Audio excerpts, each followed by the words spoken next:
तर मित्रांनो, आपण आज शिकणार आहोत प्रॅक्टिस एट 39 क्लास 6. तर त्याला आपण शिकणार आहोत. पहिला क्वेश्चन काय आहे? Draw line L, take any point P on the line using a set square, draw a line perpendicular to line L at the point P. आता आपण सोल्युशन बघूया. स्टेप 1ला आपल्याला काय करायचं आहे? स्टेप 1मध्ये आपल्याला एक लाईन ड्रॉ करायची आहे आणि ना तिथे कुठेही एक पॉईंट घ्यायचा आहे. तर इथं मी घेतलेला आहे इथं असा. तर इथं कुठे पण एक पॉईंट घ्यायचा आहे. पॉईंट घेतल्यानंतर आपल्याकडे सेट स्क्वेअर राहतो, त्याला राईट अँगलच्या याच्यामध्ये ठेवून अशी स्ट्रेट लाईन मारायची आहे. स्ट्रेट लाईन मारायची आहे. सेट स्क्वेअरच्या मदतीने लाईन मारायची आहे. याच्यानंतर त्या लाईनला आपल्याला क्यू नाव द्यायचं आहे आणि त्या पॉईंटला पी नाव द्यायचं आहे. याला आपण म्हणू शकतो line P Q line L. इथं क्वेश्चन 2 काय आहे? Draw a line A B using a compass, draw a line perpendicular to A B at the point. तर स्टेप 1. तर मित्रांनो, आपण बी सॉल्व करण्याच्या आधी तुम्हाला मी एकदा सेट स्क्वेअर कसा वापरायचा ते सांगतो. तर सेट स्क्वेअर कसा वापरायचा मी तुम्हाला सांगतोय, थांबा. तर मित्रांनो, आपण बघू शकता.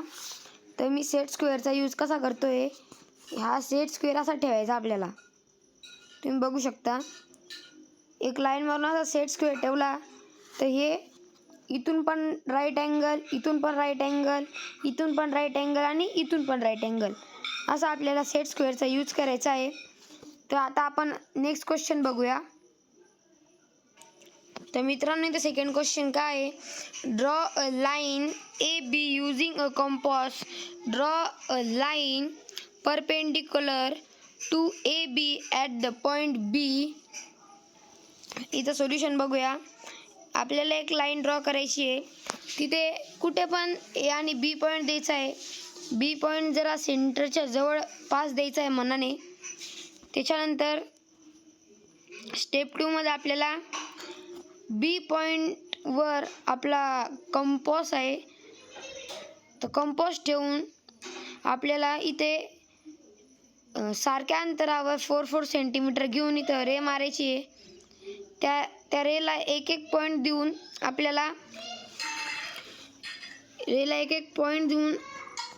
आपल्याला तिथं आणखीन खाली स्टेप 3मध्ये दिलेले त्या रेला एक पॉईंट दिला आपण एम आणि एन.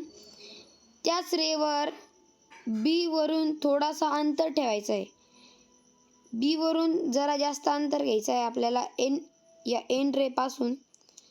ही आपण रे ड्रॉ केलेली त्याच्यापासून तर बी पेक्षा थोडा जास्त अंतर घेऊन आपल्याला वरती एक रे मारायची आहे आणि एम पासून पण तसंच वरती एक रे मारायची आहे.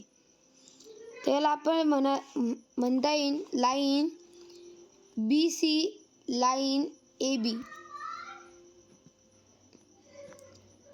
तर मित्रांनो, तुम्हाला एकदा मी सांगतो की कसं यूज करायचं आहे कंपास. थांबा. तर मित्रांनो, हे बघा, इथे हे कंपास आहे. तर कंपासवरून इथे मी हे बी आणि हे ड्रॉ केले. हे ए आणि बी ड्रॉ केले, ए आणि बी. तर मी काय केलं मित्रांनो, इथे बी आहे का, बी, या बी पॉईंटपासून 4 सेंटीमीटरचा अंतर घेतला. 4 सेंटीमीटर, हे बघा, हे पूर्ण 4 सेंटीमीटर अंतर घेतला आणि ते एक रे मारली आणि त्या रे ती ह्या लाईनवर आली. तर तिथे एक पॉईंट दिला रेमध्ये आणि त्या पॉईंटचं नाव ठेवलं सी. आणि इथे पण या साईडला पण तसंच केलं. या बी पॉईंटवरून इथं ठेवलं आणि इथे रे केली. त्या रेला मी तर नाव ठेवलं डी. तर या रेला मी तर नाव ठेवलेलं आहे डी. तर रेला इथं डी नाव ठेवलं. तर ह्या इथून बी पेक्षा थोडा जास्त अंतर घ्यायचा. तर जास्त अंतर घेतला मी, थोडा जास्त अंतर घेतो.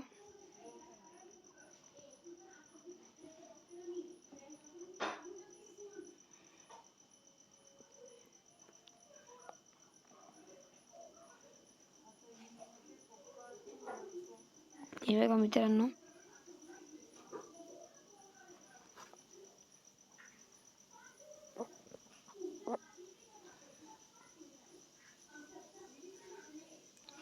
या इथून थोडा अंतर घेतला, थोडा जास्त अंतर घेतला. या इथून इथं वरती एक रे मारली आणि इथून पण सेम तसंच केलं. इथं या दोघांच्या इथं मधोमध पॉईंट आहे, त्या पॉईंटचं नाव आपण काय दिलं, ई दिलं. आणि तिथून आपलं स्केल वगैरे यूज करून लाईन मारायची आहे. तर आपला हा सेकंड क्वेश्चन सॉल्व झालेला आहे. तर मित्रांनो, आता थर्ड क्वेश्चन बघूया. तर मित्रांनो, इथे थर्ड क्वेश्चन आहे बघा. Draw line CD. Take any point M on the line using the protractor. Draw a line perpendicular to the line CD at the point M. Solution काय बघूया मित्रांनो. स्टेप 1 मध्ये C आणि D पॉईंट मारायचा आहे. मग तिथे प्रोटेक्टर ठेवून प्रोटेक्टरचा 90 डिग्री मेजरमेंट घ्यायचं आहे. त्या 90 डिग्रीच्या एकदम बरोबर वरतीच एक पॉईंट मारायचा आहे. पॉईंट मारला तर 90 डिग्री ते पॉईंट आहे, तिथून हा 90 डिग्रीचा पॉईंट आहे, हा तिथून तर या M पर्यंत एक स्ट्रेट लाईन मारायची आहे. लाईन मारल्यानंतर इथं खाली त्या खालच्या खालच्या पॉईंटला आपण देऊया M नाव आणि ह्या लाईनला आपण N नाव देऊया.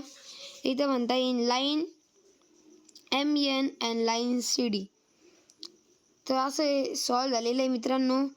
तुम्हाला याचं करून दाखवतो, आणखी करून दाखवतो कसं सॉल्व केलं मी. सामा मित्रांनो तुम्हाला दाखवतो. हे बघा तुम्ही बघू शकता थर्ड क्वेश्चन आहे. तर मी तुम्हाला प्रोटेक्टर दाखवतो. तर मित्रांनो, तुम्हाला प्रोटेक्टरने तुम्हाला करून दाखवतो एकदा. हे बघा मित्रांनो, ही लाईन आहे. ही एक पहिले आपल्याला लाईन मारायची आपल्या हिशोबाने. आपली मेजरमेंट तेवढी पाहिजे तेवढी मेजरमेंट घ्यायची आहे. इथे C पॉईंट द्यायचा आहे. तुम्ही इथं जरी घेतला चालतो, कुठे पण दिला चालतो आपल्या मनाने. फक्त जरा जास्त डिस्टन्स ठेवायचा आहे. तर C पॉईंट द्यायचा आहे आणि इथं मी D पॉईंट द्यायचा आहे. तर या इथे कुठे पण आपण M पॉईंट घेऊ शकतो. तर बघा मी इथं M पॉईंट घेतलेला आहे. एकदम मेजरमेंट घेऊन नाही घ्यायचं आहे. तर आपल्या मनाने कुठे पण पॉईंट द्यायचा आहे. तर मी माझ्या मनाने इथं पॉईंट दिला, कारण की मला सेंटर घेणं जास्त योग्य वाटलं. कारण सेंटरनीच आपली ते ड्रॉ केलेलं मेजरमेंट आहे, ते आपलं ड्रॉ केलेले लाईन्स आहे, परपेंडिक्युलर लाईन्स, ते नीट दिसेन आणि त्यांचं अंतरही नीट येईन. त्यामुळे मी सेंटर घेतलं. तर इथं सेंटरला मी M पॉईंट दिला. तर इथं आपल्याला काय करायचं आहे, ह्या M पॉईंटपासून तर स्ट्रेट 90 डिग्रीचा मेजरमेंट घ्यायचा आहे. आता 90 डिग्रीचा मेजरमेंट तुम्ही बघू शकता. ह्या इथं खाली लाईन आहे बघा, ही लाईन. 90 डिग्रीचा मेजरमेंट घेऊन 90 डिग्रीचा मेजरमेंट घेऊन या इथं खाली स्ट्रेट लाईन मारायची आहे. हे सॉल्व झालेलं आहे बघा मित्रांनो, सॉल्व झालेले. तर मित्रांनो, व्हिडिओ आवडला असेल तर लाईक करा, सबस्क्राईब करा. आणि आणखीन व्हिडिओ असे तुम्हाला पाहिजे असेल मॅथबद्दल, इंग्लिशबद्दल, आपण सगळे सब्जेक्ट शिकवतो. तुम्हाला तो सब्जेक्टमध्ये कन्फ्युजन असेल किंवा प्रॉब्लेम असेल तर कमेंट करा आणि आणखीन आपल्या अशा व्हिडिओसाठी सबस्क्राईब करा. बाय.